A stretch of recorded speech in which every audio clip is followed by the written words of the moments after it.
Welcome back to Chandana's YouTube channel.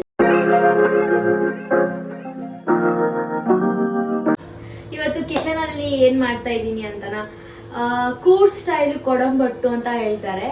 ಅದನ್ನ ಕನ್ನಡದಲ್ಲಿ ನಾವು ಕಡುಬು ಅಂತ ಹೇಳ್ಬಿಟ್ಟು ಕರಿತೀವಿ. ಸೊ ಅದನ್ನ ಮಾಡೋಣ ಅಂತ ನಾವು ಯಾವಾಗಲೂ ಸಂಡೇ ಅದೇ ನಮಗೆ ಸ್ಪೆಷಲ್. ಎವ್ರಿ ಸಂಡೇಸ್ ನಾವು ಅದನ್ನೇ ಮಾಡ್ಕೊಂಡು ತಿನ್ನೋದು. ಸೊ ಯಾಕೆ ವಿಡಿಯೋ ಮಾಡಬಾರ್ದು ಅಂತ ಹೇಳ್ಬಿಟ್ಟು ನಾವು ಇವತ್ತು ವಿಡಿಯೋ ಮಾಡ್ತಾ ಇದ್ದೀನಿ. ಸೊ ಹಿಂದ್ಗಡೆಯಿಂದ ನನ್ನ ತಂಗಿ ಕೆಟ್ಟದಾಗಲ್ಲ, ಒಂಥರ ಫನಿಯಾಗಿ ಇನ್ಸ್ಪಿರೇಷನ್ಸ್ ಕೊಡ್ತಾ ಇದ್ದಾಳೆ. ಸೊ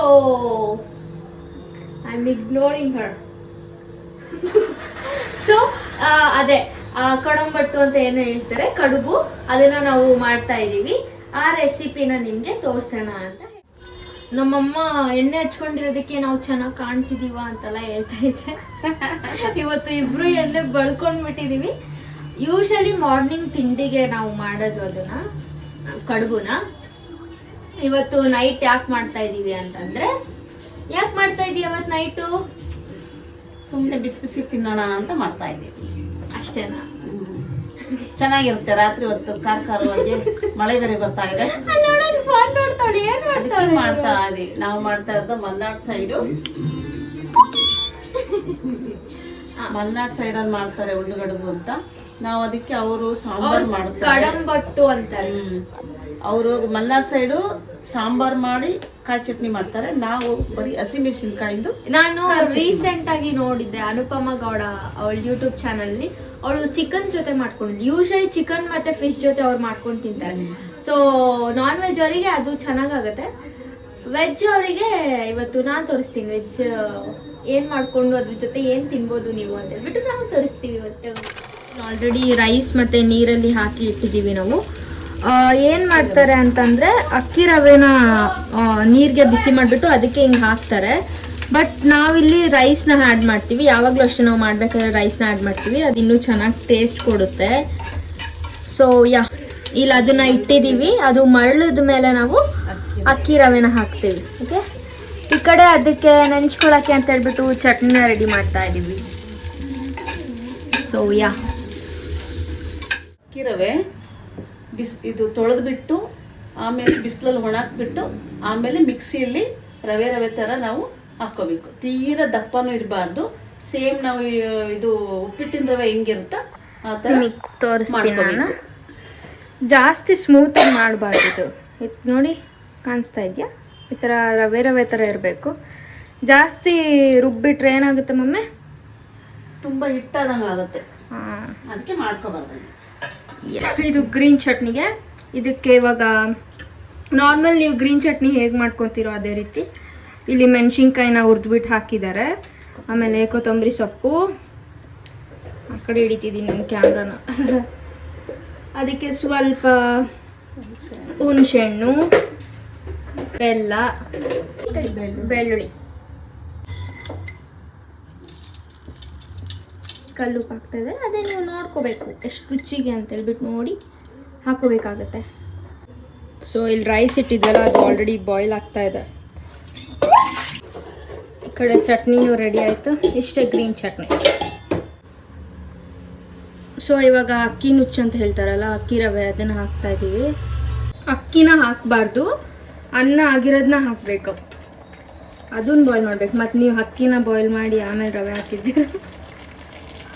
ಸೊ ಇವಾಗಿದು ಹಿಟ್ಟು ಯಾವ ಥರ ಬರುತ್ತೆ? ಇದು ರೊಟ್ಟಿದು ಮಾಡ್ತಾರಲ್ಲ ಆ ಥರ ಬರುತ್ತಲ್ಲ. ಅಂದರೆ ಸಾಕು. ಆಮೇಲೆ ಸ್ವಲ್ಪ ಜೀರಿಗೆ ಹಾಕಬೇಕು. ಎಸ್, ಜೀರಿಗೆ ಜಾಸ್ತಿ ಸಿಕ್ಕಷ್ಟು ರುಚಿ ಜಾಸ್ತಿ ಅಲ್ವಾ? ನೀವು ಫ್ಲೇಮ್ ಹಿಡ್ಕೊಂಡು ಕಲ್ಸೋಕೆ ಹೋದರೆ ಅದು ಕೆಳಗಡೆ ಒತ್ಬಿಡುತ್ತೆ. ಸೊ ಒತ್ತಬಾರ್ದು ಅಂತಂದರೆ ಗ್ಯಾಸ್ನ ಆಫ್ ಮಾಡಿಬಿಟ್ಟು ಮಿಕ್ಸಿ ಮಾಡಬೇಕು. ತಣ್ಣಗಾದ್ಮೇಲೆ ಇದು ಆಲ್ರೆಡಿ ಕೋಲ್ಡ್ ಆಗಿದೆ. ಕೋಲ್ಡ್ ಆದಮೇಲೆ ಇವಾಗ ನಾವು ರೌಂಡ್ ಶೇಪ್ ಮಾಡಬೇಕು, ನಾದ್ಕೋಬೇಕು ಫಸ್ಟು. ಈ ಥರ ಉಪ್ಪಿಟ್ಟು ಒಂಥರ ಆದರೆ ಸಾಕು, ಅದನ್ನು ಜಾಸ್ತಿ ಬೇಯಿಸ್ಬೇಕನ್ನೋದು ಏನಿಲ್ಲ.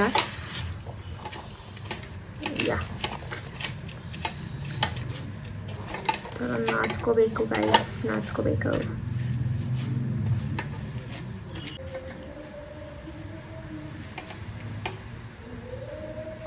ನಿಮಗೆ ಯಾವ ಶೇಪ್ ಬೇಕೋ ಆ ಶೇಪ್ ಮಾಡ್ಕೋಬೋದು. ನಾವು ಈ ರೀತಿ ಶೇಪ್ ಮಾಡ್ತೀವಿ. ಯಾಕೆ ಅಂದರೆ ತುಪ್ಪ ಹಾಕೋದಿಕ್ಕೆ.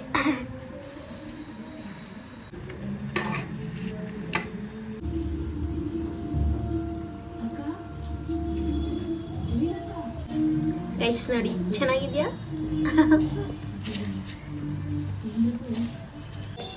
ಸೊ ಇದು ಆಲ್ರೆಡಿ ನಾವು ಮಾಡಿದ್ದೀವಿ. ಇದನ್ನ ಇವಾಗ ನಾವು ಹಾರ್ಡ್ಲಿ 10 to 15 ಮಿನಿಟ್ಸ್ ಸಾಕು ಇದು ಬೇಯಿಸೋದಕ್ಕೆ.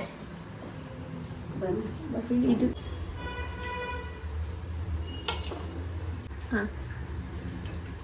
Few inches later.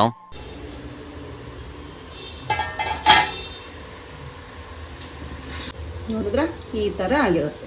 ಇದ್ರೊಳಗಡೆ ತುಪ್ಪ ಹಾಕ್ಕೊಂಡು ಚಟ್ನಿ ಹಾಕ್ಕೊಂಡು ಬಿಸಿ ಬಿಸಿಯಾಗಿ ತಿನ್ನೋಣ ಬನ್ನಿ. ದಾವಣಗೆರೆಯಲ್ಲಿ ಮಳೆ ಬರ್ತಾ ಇದೆ.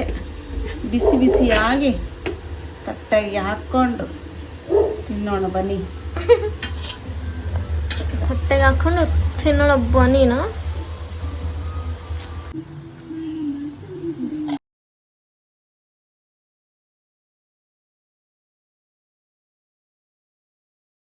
ಸೊ ಇಟ್ಸ್ ಆಲ್ರೆಡಿ ರೆಡಿ ಆಗಿದೆ. ಗ್ರೀನ್ ಚಟ್ನಿಗೆ ಅದ್ರ ಜೊತೆ ತುಪ್ಪ ಹಾಕೊಂಡು ತಿಂತಾ ಇದ್ರೆ ವಾವ್, ಸೂಪರ್ ಮಸ್ತ್ ಟೇಸ್ಟ್ ಇರುತ್ತೆ. ಸೊ ಇದನ್ನು ನಾವು ತಿಂತೀವಿ ಇವಾಗ.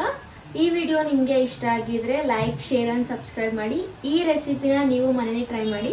ನಿಮಗೆ ಎಷ್ಟು ಇಷ್ಟ ಆಯಿತು ಅಂತ ಹೇಳ್ಬಿಟ್ಟು ನನಗೆ ತಿಳಿಸಿ. ಓಕೆ, ಬಾಯ್.